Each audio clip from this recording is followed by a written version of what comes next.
So let's talk about the inverse cosine function. So we said that with the inverse sine function, it wasn't one-to-one, so we had to just restrict the domain between negative pi over 2 and pi over 2.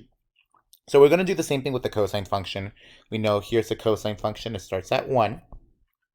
We apply a horizontal line, and you can see that it is not one-to-one. So you got all of these points that is violating. It can only go through it once. So instead, what we're going to do, we're going to take the graph and restrict it. So at this time, we can't do negative pi over 2 to pi over 2 anymore because you can see that it's going to violate it between two different points. So what we're going to choose this guy, 0, and we're going to go all the way to pi.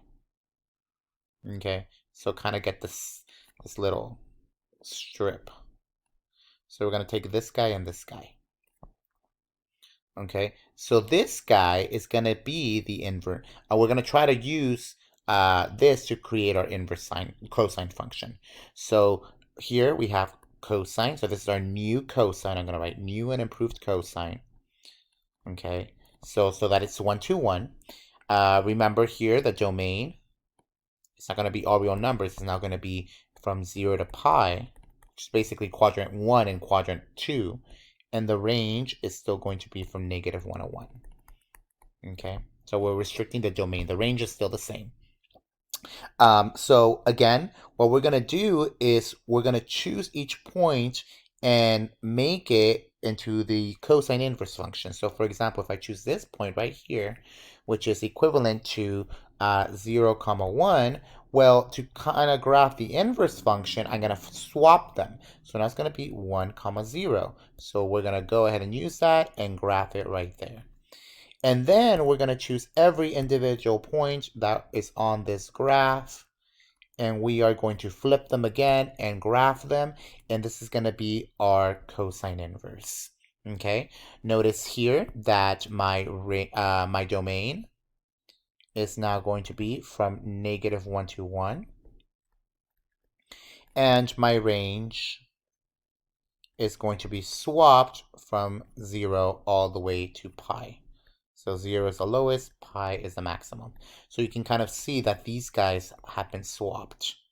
Okay, so notice that the cosine is only going to give you angles in quadrant 1 and also and quadrant 2. Okay, so again, cosine is also positive and negative in quadrant 4 and quadrant 3 respectively. So you need to kind of be aware of where exactly the restrictions are. So keep this in mind. Okay, so let's do a couple of examples. So let's find the following. So we want to find cosine inverse. So remember that the restrictions are that the domain is going to be from negative 1 to 1. So we can put any value from negative 1 to 1 for the cosine inverse. And then the range is going to be from 0 to pi. All right, so cosine of 0. So let's think about where that guy is going to be at. So if you think of the cosine inverse, here is 0, here is pi. So this is basically the only range that I can be in. So 0, the cosine is 0 up here. So if you look at the unit circle, the cosine is your x value, and the point over here is 0, 1. Since the cosine is the x value, well, in that case, at this point, this is going to be pi over 2. So cosine inverse of 0 is going to be pi over 2. Okay. Arc cosine of 1/2. Now remember, arc cosine is the same thing as saying cosine inverse. Okay, so we're still doing the same exact thing. So we still are using cosine inverse. Now we got to think about where exactly is it 1/2. So if you wanna go ahead and just rewrite the unit circle really quickly, you can. You can write it as square root of 3 over 2, 1/2. Whoops. Square root of 2 over 2, square root of 2 over 2, 1/2, square root of 3 over 2, 0, 1. It's going to be negative 1/2, square root of 3 over 2, negative square root of 2 over 2, square root of 2 over 2, and then 1/2, square root of 3 over 2, and this guy's negative. So, oh, and finally, if you want to write 0, negative 1 comma 0. Okay, so, and now of course you have the angles there as well, but I'm not going to redo them because you have them. So notice that we're looking at the inverse cosine where you're looking at 1/2. So the only way that it's 1/2 is if you're looking at this guy. This guy's the only one that's 1/2, and it's positive and it's the x value. And that one corresponds with pi over 3. Okay, so this guy is going to be equal to pi over 3. Okay. Again, the way that we write cosine inverse, if you want to use a calculator, is you just easily just go into press the cosine button twice, and you get the cosine inverse. Okay. All right. So here we have the cosine of 5 pi over 4. So notice these guys can cancel each other out. Cosine inverse, the arc cosine and the cosine can cancel each other out only if this is in the restriction. Okay. Is 5 pi over 4 in here? It isn't, right? So that means we have to solve this first and then take the arc cosine. So I'm going to write arc cosine. So what is the cosine of 5 pi over 4? Okay, so if you want to find the cosine of 5 pi over 4, you got to be able to figure out where exactly it's at. So this is pi over 4, 2, 3, 4, 5 pi over 4 is going to be in quadrant 3. Okay, so cosine of 5 pi over 4 is going to give me negative square root of 2 over 2. Okay. So then finally, what we want to be able to do, we want to be able to figure out the arc cosine of negative square root of 2 over 2. Okay. Now, remember, we're looking at the inverse, so we're going to have to look at this little purple thing. Negative square root of 2 over 2 is right here.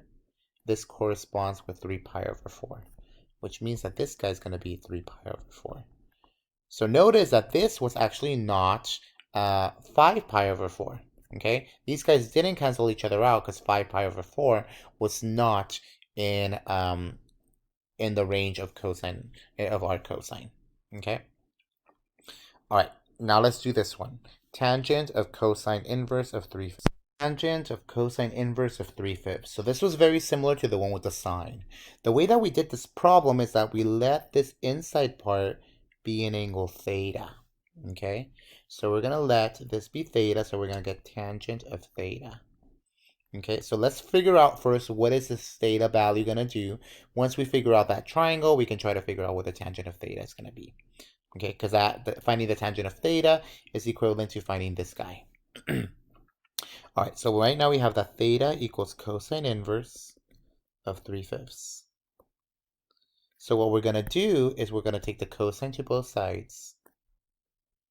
So we get cosine of theta is equal to, the cosines here go away, so I have 3/5. All right, so now I'm going to draw my triangle. Notice that it's going to be in quadrant 1 because it's positive.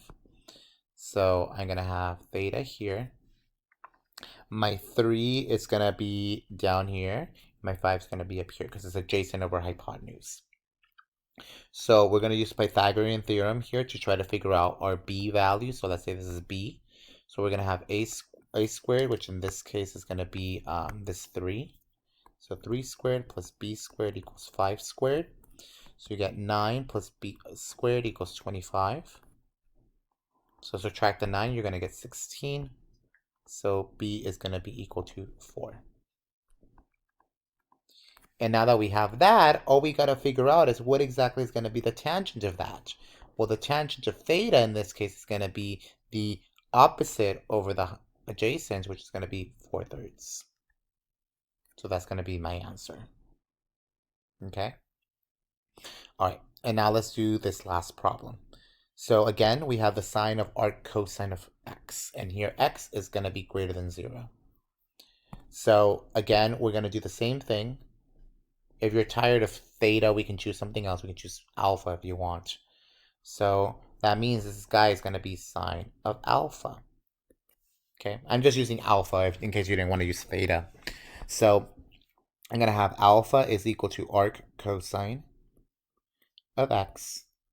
So in order to get rid of the arc cosine, I'm going to apply a cosine to both sides to get rid of it. So we have the cosine of alpha is equal to just x by itself. Okay, so now what we're going to do is we're going to draw a triangle like so. X is positive. Okay, so that means all of these guys are going to be positive. So here's alpha. Cosine is the adjacent over the hypotenuse, which in this case is going to be 1 because I can write x as x over 1. We got to figure out the other guy. So a squared plus b squared equals c squared.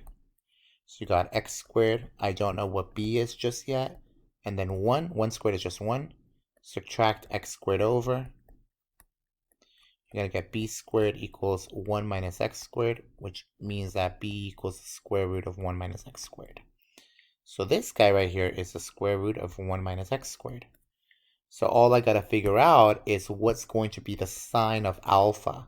So the sine of alpha is going to be the opposite over the hypotenuse, which in this case is going to be the square root of 1 minus x squared divided by 1, but that can go away.